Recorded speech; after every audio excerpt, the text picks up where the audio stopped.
चिमूर तालुक्यातील गदगाव येथे गुरुवारी दुपारच्या सुमारास घडलेल्या अत्यंत दुर्दैवी घटनेत वीज पडून 19 वर्षीय युवकाचा जागीच मृत्यू झाला। या घटनेमुळे गदगाव गावासह संपूर्ण परिसरात हळहळ व्यक्त होत असून गावावर शोककळा पसरली आहे।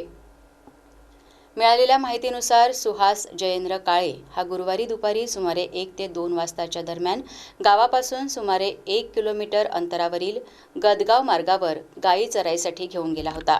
त्यावेळी अचानक पावसासह मेघगर्जना सुरू झाली। पावसापासून बचाव करण्यासाठी सुहास हा जवळील झाडाखाली उभा राहिला। मात्र त्याच वेळी अचानक कडकडाटासह वीज झाडावर कोसळली आणि तिचा जोरदार प्रहार सुहास याच्या अंगावर झाला। या भीषण घटनेत त्यांचा घटनास्थळीच मृत्यू झाला। घटनेची माहिती परिसरातील नागरिकांना मिळताच मोठ्या संख्येने ग्रामस्थांनी घटनास्थळी धाव घेतली। युवकाला तातडीने चिमूर येथील उपजिल्हा रुग्णालयात नेण्यात आले। मात्र वैद्यकीय अधिकाऱ्यांनी तपासणीनंतर त्याला मृत घोषित केले। या अचानक घडलेल्या दुर्घटनेमुळे काळे कुटुंबावर दुःखाचा डोंगर कोसळला असून गावकऱ्यांमध्ये शोक व्यक्त केला जात आहे।